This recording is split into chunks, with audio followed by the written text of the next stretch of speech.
എല്ലാവർക്കും ഡിഫൻസ് അപ്ഡേറ്റിലേക്ക് സ്വാഗതം. പ്രതിരോധ മേഖലയിലെ ഇന്നത്തെ പ്രധാനപ്പെട്ട വാർത്തകൾ എന്തൊക്കെയാണെന്ന് നമുക്കൊന്ന് വിശദമായി നോക്കാം. നമ്പർ 1, അഫ്ഗാനിസ്ഥാനിലെ ബാഗ്രാം എയർബേസ് കൈക്കലാക്കാൻ ചൈനയുടെ ശ്രമം.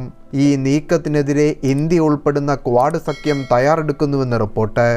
നമ്പർ 2, ഇന്ത്യൻ മൾട്ടി റോൾ ഹെലികോപ്റ്ററിൻ്റെ നാവിക വേരിയന്റ് നിർമ്മിക്കാൻ ഹിന്ദുസ്ഥാൻ എയറോനോട്ടിക്സ് ലിമിറ്റഡുമായി ഇന്ത്യൻ നാവികസേന കരാർ ഒപ്പിടാനൊരുങ്ങുന്നു.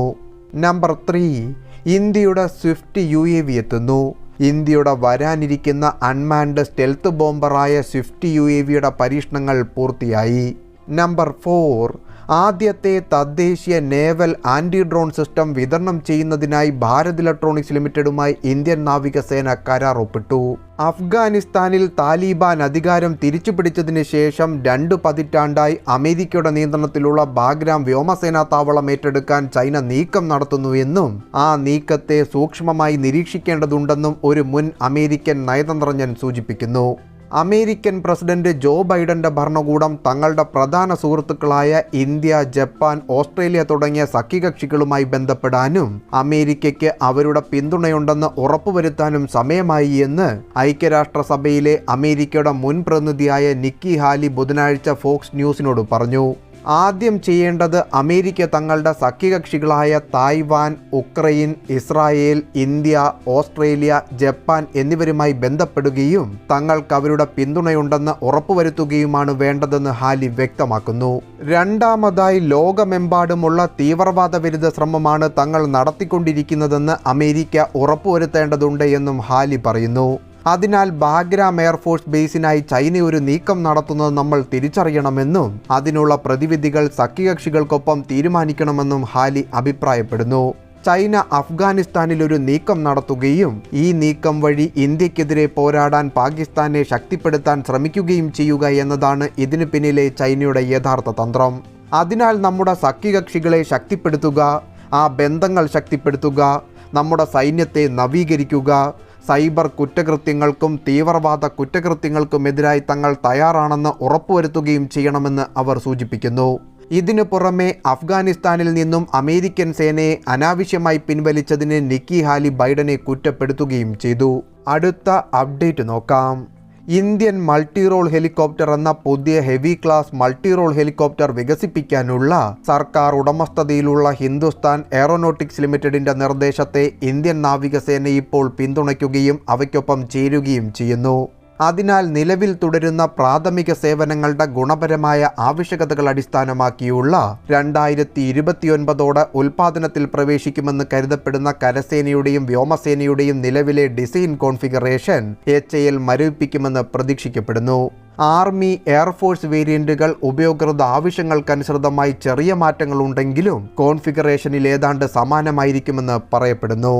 ആദ്യ ഫ്ലൈറ്റിനായി 2024 പ്രോട്ടോടൈപ്പ് തയ്യാറാക്കാൻ HAL പദ്ധതിയിടുകയും 2023 ഒരു ഘടനാപരമായ ടെസ്റ്റ് യൂണിറ്റും 2025 3 യൂണിറ്റും കൂടി ആസൂത്രണം ചെയ്യുകയും ചെയ്യുന്നു.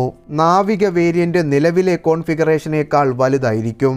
കൂടാതെ ഈ വേരിയന്റിന്റെ അടിസ്ഥാന കോൺഫിഗറേഷനെ കുറിച്ച് ഇപ്പോഴും ചർച്ചകൾ നടന്നു പോരുകയാണ്. പ്രാഥമിക സേവനങ്ങളുടെ ഗുണപരമായ ആവശ്യകതകൾ 2022 വന്നേക്കാമെന്ന് കരുതപ്പെടുന്നു. അതിനാൽ നാവിക വേരിയന്റിന്റെ വികസനത്തിന് സമയമെടുക്കുമെന്ന് വിശ്വസിക്കപ്പെടുന്നു. IMRHന്റെ നാവിക വേരിയന്റിന് അമേരിക്കയിൽ നിന്നും അടുത്തിടെ നാവികസേന വാങ്ങിയ MH-60R അന്തർവാഹിനി വിരുദ്ധ ഹെലികോപ്റ്ററുകൾക്ക് ശക്തി പകരുന്ന ജനറൽ ഇലക്ട്രിക് T-70GE 401C ടർബോഷാഫ്റ്റ് എഞ്ചിനുകൾ തന്നെ ഉപയോഗിക്കുമെന്ന് കരുതപ്പെടുന്നു. അടുത്ത അപ്ഡേറ്റ് നോക്കാം. ഇന്ത്യയുടെ വരാനിരിക്കുന്ന അൺമാൻഡ് സ്റ്റെൽത്ത് ബോംബറായ സ്വിഫ്റ്റ് UAVയുടെ ടെക്നിക്കൽ ഡെമോൺസ്ട്രേറ്ററിൻ്റെ ലോ സ്പീഡ് ടാക്സി ട്രയലുകളുടെയും അതിവേഗ ടാക്സി ട്രയലുകളുടെയും പരമ്പര പൂർത്തിയാക്കിയതായി റിപ്പോർട്ട്. കൂടാതെ ഈ വർഷം അവസാനത്തോടെ സ്വിഫ്റ്റ് UAVയുടെ ആദ്യ പറക്കലിന് അനുമതി ലഭിക്കുമെന്നും റിപ്പോർട്ട് സൂചിപ്പിക്കുന്നു. കഴിഞ്ഞ 3 മാസത്തെ ഗ്രൗണ്ട് ടെസ്റ്റിംഗ് ഘട്ടത്തിൽ സ്വിഫ്റ്റിന്റെ ലോ, മീഡിയം, ഹൈസ്പീഡ് ടാക്സി പരിശോധനകൾ നടന്നിരുന്നു. ഈ പരിശോധനയിൽ ഒരു ഗ്രൗണ്ട് കൺട്രോൾ സ്റ്റേഷനിൽ നിന്നും വിമാനത്തിന്റെ പ്രകടനവും ഉപകരണങ്ങളും DRDO ടെസ്റ്റ് ഉദ്യോഗസ്ഥർ നിരീക്ഷിച്ചതായും റിപ്പോർട്ടിൽ വ്യക്തമാക്കുന്നു. നിലവിൽ Russian NBO Saturn 36MD turbofan എഞ്ചിനാണ് സ്വിഫ്റ്റിന് കരുത്ത് പകരുന്നത്. പിന്നീട് ഇത് GTRയുടെ ചെറിയ ടർബോഫാൻ എഞ്ചിൻ ഉപയോഗിച്ച് മാറ്റിസ്ഥാപിക്കുമെന്നും വിശ്വസിക്കപ്പെടുന്നു. Flying wing configuration, autonomous take off and landing technology, പിൻവലിക്കാവുന്ന landing gear system, flying wing design, വിമാനത്തിന്റെ കുറഞ്ഞ റഡാർ സിഗ്നേച്ചർ എന്നിവയാണ് ഈ UAVയുടെ സവിശേഷതകൾ. ബോംബിംഗ് റോളുകൾക്ക് പുറമെ ശത്രുക്കളെപ്പറ്റിയും അവരുടെ ഇൻസ്റ്റാളേഷനുകളെ പറ്റിയുമുള്ള വിവരങ്ങൾ ശേഖരിക്കാനും സ്വിഫ്റ്റ് UAVക്ക് കഴിയും. അടുത്ത 2 മുതൽ 3 വർഷങ്ങളിൽ സ്വിഫ്റ്റ് ടെക്നോളജിക്കൽ ഡെമോൺസ്ട്രേറ്റർ പ്രോഗ്രാമിന്റെ സമാപനത്തിന്റെ അടിസ്ഥാനത്തിൽ DRDO പിന്നീടൊരു സമ്പൂർണ്ണ മാതൃക നിർമ്മിക്കാൻ പദ്ധതിയിടുന്നു. അതായത് Ghatak stealth flying wing combat ഡ്രോണിന്റെ ഒരു പ്രോട്ടോടൈപ്പ് നിർമ്മിക്കാനും പരിശോധിക്കാനും DRDO പദ്ധതിയിടുന്നു.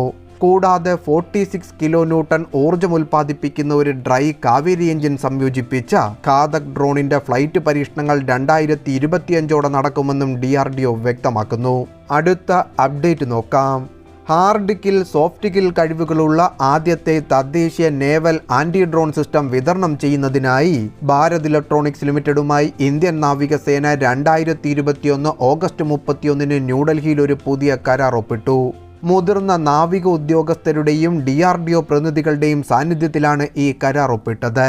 ഇന്ത്യൻ നാവികസേന സ്ഥിരമായി പിന്തുണ നൽകുകയും പ്രതിരോധ ഗവേഷണ വികസന സംഘടന ബെൽ എന്നിവയുമായുള്ള ഡ്രോൺ വിരുദ്ധ സംവിധാനത്തിന്റെ സംയുക്ത വികസനത്തിന് നേതൃത്വം നൽകുകയും ചെയ്തു. DRDO വികസിപ്പിച്ചതും ബെൽ നിർമ്മിച്ചതുമായ NADS ഇന്ത്യൻ സായുധ സേനയിൽ ഉൾപ്പെടുത്തുന്ന ആദ്യത്തെ തദ്ദേശീയമായി വികസിപ്പിച്ചെടുത്ത ഡ്രോൺ വിരുദ്ധ സംവിധാനമാണ്. എതിരാളികളുടെ ഡ്രോൺ ഭീഷണി നേരിടാനുള്ള ആത്മനിർഭർ ഭാരത് പദ്ധതിയുടെ ഭാഗമായി ഇന്ത്യൻ നാവികസേനയുമായുള്ള അടുത്ത സഹകരണത്തോടെ ബെൽ DRDO ലാബുകളുടെ 1ലധികം യൂണിറ്റുകൾ ഈ സമ്പൂർണ്ണ തദ്ദേശീയ സംവിധാനത്തിന്റെ നിർമ്മാണത്തിൽ ഏർപ്പെട്ടിരുന്നു. NADSന് മൈക്രോ ഡ്രോണുകളെ തൽക്ഷണം കണ്ടെത്താനും ജാം ചെയ്യാനും ലക്ഷ്യങ്ങൾ തകർക്കാൻ ലേസർ അധിഷ്ഠിത ആക്രമണ സംവിധാനം ഉപയോഗിക്കാനും കഴിയും. തന്ത്രപരമായ നാവിക ഇൻസ്റ്റാളേഷനുകൾക്കെതിരെ വർദ്ധിച്ചു വരുന്ന ഡ്രോൺ ഭീഷണിയെ നേരിടാൻ ഇത് ഫലപ്രദമായ ഒരു സംവിധാനമായിരിക്കും. ഈ വർഷത്തെ റിപ്പബ്ലിക് ദിന പരേഡിനും പിന്നീട് പ്രധാനമന്ത്രിയുടെ സ്വാതന്ത്ര്യദിന പ്രസംഗത്തിലും ഈ ആന്റി ഡ്രോൺ സംവിധാനം വിന്യസിച്ചിരുന്നു. ഇതിനു പുറമെ 360 ഡിഗ്രി കവറേജ് നൽകുന്ന ഈ സംവിധാനം മോദി ട്രംപ് റോഡ് ഷോയ്ക്കായി അഹമ്മദാബാദിലും വിന്യസിച്ചിരുന്നു.